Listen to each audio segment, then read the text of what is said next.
दोस्तों ये है सबूत। लप्पू ने सीमा भगोड़ी की आंख फोड़ दी। देख लो खुद अपनी आंखों से। अब वो परेशान है।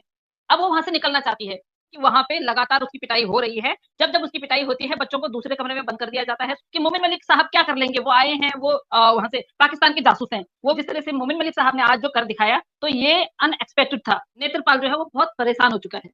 नेत्रपाल की तरफ से स्टेटमेंट आ रही है कि मैं अब इस महिला को नहीं झेल सकता। सीमा को सपोर्ट करने वाले हैं वही लोग अब परेशान हो गए हैं कि तो लप्पू को दारू पिला देते हैं, उसको शराब पिला के उसको सुला देते हैं। तो जैसे आप देख रहे हैं कि अभी हम लोगों को अब हमारे पास ऐसी ऐसी खबरें आ रही हैं कि नेत्रपाल जो है वो बहुत परेशान हो चुका है।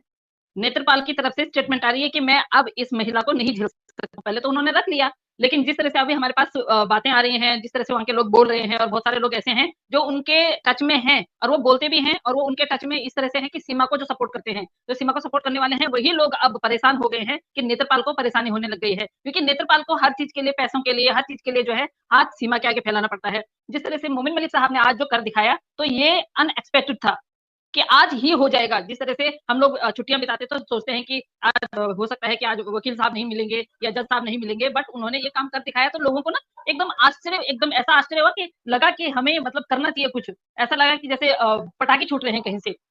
तो उन्होंने जब जैसे वो स्टेटमेंट दी तो सच में ही आप यकीन नहीं करेंगे कि मैं तो धाराएं गिनती रह गई उंगलियों में कि कौन कौन सी धाराएं लगा दी, क्या क्या धाराएं लगा दी, कैसे कैसे धाराएं लगा दी। मतलब हम लोगों को प्रूफ करने की कोई जरूरत नहीं है, कोई जरूरत नहीं है। जो इतने महीनों से हम लोग चिल्ला रहे थे, चीख रहे थे, वही सब बातें उन्होंने वहां बोला है। और इन लोगों को अब प्रूफ करना है, और इन लोगों के बस की कोई प्रूफ करना नहीं है, क्योंकि इन लोगों के पास कुछ नहीं है। आप भी जानते हैं, हम भी जानते हैं, और अब वकील साहब बहुत अच्छी तरह जानते हैं। जैसे बोला गया था कि मोमिन मलिक साहब क्या कर लेंगे, वो आए हैं, वो वहां से पाकिस्तान के जासूस हैं, वो भी कुछ नहीं करेंगे।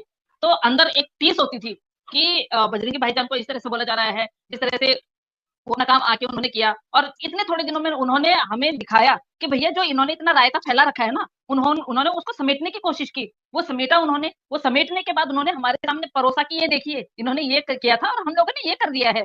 तो एक आस जग गई थी, बहुत अच्छा वो हो गया था। लेकिन छुट्टी के बाद जस्ट अगले दिन, क्योंकि मेरी कल ही उनसे बात हुई थी फोन पे, और उन्होंने मुझे बहुत अच्छी तरह समझाया कि सरिता आपको बिल्कुल भी टेंशन लेने की जरूरत नहीं है, ये केस कुछ नहीं है, आपको कुछ भी प्रूफ नहीं करना है। आप जिस तरह से काम कर रहे हैं आप उस तरह से काम कीजिए, क्योंकि आप गलत रास्ता नहीं पकड़ रहे हैं, और आपने कोई गलत गलत स्टेटमेंट नहीं दी है, क्योंकि आपको लोग सुनते हैं, आपको सारे लोग सुनते हैं, और आपको और लोग तो जो है, हम कानून के दायरे में, मैं कानून के दायरे में रहता हूँ और कानून को मैं वो करता हूँ, तो मैं खुद आपको सुनता हूँ। तो हमें पता है कि आप कभी भी गलत वो नहीं करेंगे, स्टेटमेंट नहीं देंगे। तो उस तरह से उन्होंने कल मुझे फोन पे में भी 15 मिनट उन्होंने समझाया। उन्होंने बोला और आप चिंता मत कीजिए, आपके सामने बहुत कोल्ड खुटने दीजिए, क्योंकि छुट्टी थी। और वो जैसे ही गए, वैसे ही उन्होंने बोला कि आप एक एक या दो दिन में देखिए, आप खुश हो जाएंगे कि आपके सामने ऐसी कोई एक बात आने वाली है, आप खुश होने वाले हैं। तो मैंने अच्छा कहा सर इसका मैडम। मतलब ये है कि हम मतलब ये ना सोचे ना कि भाई अभी छुट्टी है तो आज जज नहीं मिला, कल कोई दूसरा लॉयर नहीं मिला, या फिर आपकी उनसे बात नहीं हो पाई। बोला इस चीज को बिल्कुल आप दरकिनार कर दीजिए। जैसे हम बच्चों के हवाले से बात करते थे, जैसे जिस बीच में वो लड़का बड़ा वाला जो बेटा है उसको कहीं इन्होंने भेजा हुआ था, तो जब जब हमारी बातें होती थी तब तब वो उस टाइम पे बच्चों को बुला के और दिखाने लग जाते थे। पर वाकई में आज तक हमें ये पता नहीं चला कि बच्चों की देख रेख कौन करता है, बच्चे कैसे हैं, कहाँ हैं। ये बोल के स्कूल भी जाते हैं। अब छुट्टियों में जब विंटर वेकेशन थे, ये उस टाइम पे भी उनको ड्रेस पहना के, मतलब ये इतना बेवकूफ समझती है कि विंटर वेकेशन पड़े हुए हैं और इसके बच्चे कौन से स्कूल में जा रहे हैं। अब निकल के आ रही है बात की वो घर में ट्यूशन पढ़ता है। चलिए ठीक है, वो बात ठीक है। फिर इन्होंने बेटे को किसी गुरुकुल में भेजा, वहां की भी बात इन्होंने नहीं बताई। उसके बाद तीनों बच्चे जब इसके बीच में पिटाई हुई थी, अभी परसों भी शायद इसकी पिटाई हुई है, और आप लोग देख रहे होंगे कि एक वायरल हो रही है एक वीडियो कि फिर उसी वाली आंख में इसके लगी हुई है। ये वाली चीज जो है ना, ये अभी फिर रिसेंटली मेरे को लग रहा है कि जिस दिन अच्छा होली थी उसके बाद भी ऐसा कुछ हुआ है वहां पे कि अच्छा अच्छा। सुनने में आया, हाँ जी, सुनने में आया यानी है कि लगातार हो कि रहा ये है, यानी कि लगातार किसी हो को रहा है, रात को लगातार व्हाट्सअप हो रहा कर रही थी। हाँ जी, है। जी जी। किसी को रात को लगातार व्हाट्सअप हो कर रहा है, रही पिटाई थी। इसकी लगातार हो रही है। जी जी। एक्चुअली मैं आपको हाँ। ये बताऊं कि वहां पे लगातार उसकी पिटाई हो रही है। जब जब उसकी पिटाई होती है बच्चों को दूसरे कमरे में बंद कर दिया जाता है, ऐसा सुना गया है, या फिर वो बबीता के घर में भेज दिया जाता है। और बहुत सारे लोग आते हैं गाड़ियों में रात को, दिन में, जब भी जब भी टाइम लगता है, क्योंकि आस्था माजी के पास वो सारे प्रूफ्स पड़े हुए हैं जो उसके बिहाफ पे हैं, उसके खिलाफ है। तो लप्पू को दारू पिला देते हैं, उसको शराब पिला के उसको सुला देते हैं।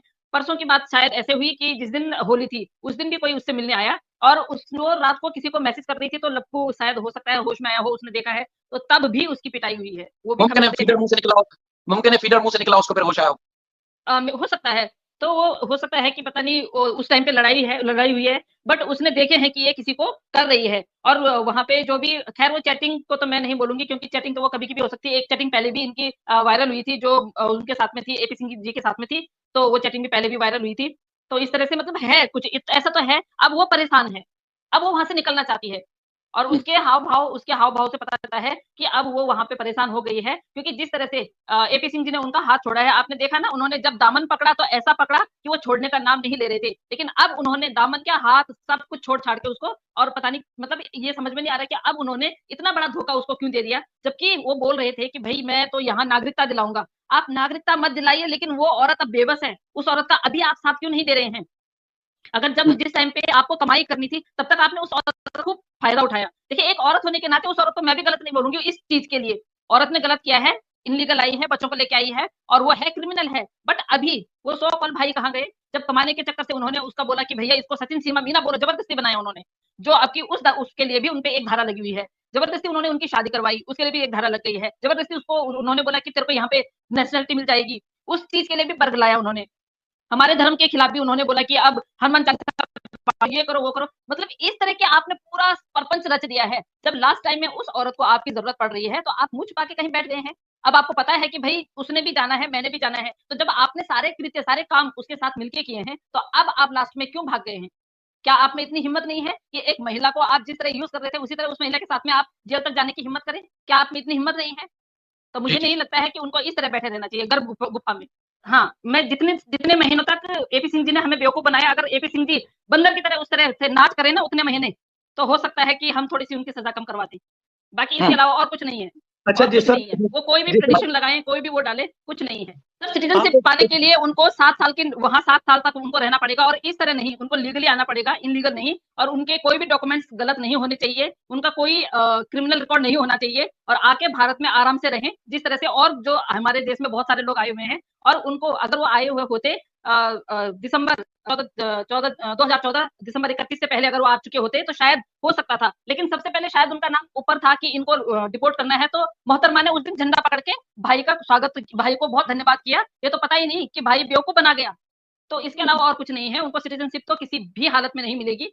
डिपोर्ट ही होना है, पहले सजा काटनी है, उसके बाद डिपोर्ट होना है। शायद सर आपने देखा ना, उन्होंने पहले से ही नाच गाने को ही चूज किया। तो उन्होंने सोचा होगा कि भैया देखो, इलीगल आई है, जाना इसने है ही। वो ऑलरेडी पहले हाथ खड़े कर चुके हैं कि भाई जो भी मैं काम कर रहा हूँ वो काम होना नहीं है, मैंने जाके गर्भ गुफा में घुस जाना है, मुझे लोगों ने पकड़ देना। जैसे कि मैं कल भी बोल रही हूँ कि वो ऐसी गुफा में गए हुए हैं जहां आगे खुला नहीं है, पीछे मोमिन मलिक साहब हैं। अगर मोमिन मलिक साहब एक किनारे हो भी जाते हैं, तो फिर हम लोग खड़े हैं, फिर हम लोग जो बेवकूफ बनाए गए हैं ना, हम लोग खड़े हैं। तो ऐसे ऐसे नहीं छोड़ेंगे सर। एपी सिंह सर ने इस बार ये चाल चली है, उन्होंने बोला है ना कि हम तो डूबेंगे डूबेंगे सनम, अपने साथ बहुत सारों को लेके डूबेंगे। तो इतने सारे लोगों की नौकरी जाने वाली है ना, वो यकीन भी नहीं कर सकते उन लोग कि कितने सारे लोगों को वो खाने वाले हैं, इतने सारे लोगों हम्म, को वो निगलने वाले हैं एक पत्थर की तरह। बस आप देखते जाइए कि कितने सारे लोगों की नौकरी खतरे में पड़ती है अभी मोमिन मलिक साहब के आने से। वो कुछ जो काम दोस्त, नहीं हुआ इतने महीनों में ना, वो काम अभी 1 महीने में इतना सारा हो गया, और सीधा कोर्ट तक चले गए हैं। सीधा कोर्ट से ही उन्होंने पुलिस वालों को बोल दिया कि भैया 18 तारीख तक आप हमें पूरी इन्फॉर्मेशन दीजिए। अगर 18 तारीख के बाद अगर नहीं होता है 18 तारीख तक, उसके बाद कानूनी कार्रवाई होगी। और एपी सिंह जी भी आएंगे कान पकड़ के, हर कोई आएगा। उसके बाद जाके एपी सिंह जी कितनों का बर्बाद करेंगे। निर्भया के केस में तो उन्होंने निर्भया को वो किया था, 4 घर बर्बाद किए थे जिनको फांसी हुई। लेकिन अभी यहाँ पे वो कितनों की नौकरी खाएंगे, कितनों के बाल बच्चों को भूखा रखेंगे, कितने लोगों को वो बर्बाद करेंगे, कितने लोगों को शायद वो सलाखों के पीछे अपने साथ ले जाएंगे। तो सरिता आप ये मैडम, देखिए ना यहाँ कि एक बंदा ये सारा माइंड सेट करके जा रहा है, जबकि उनको पता है कि मेरी एक गलती की सजा इतने सारे लोगों को मिलने वाली है। आप देखिए।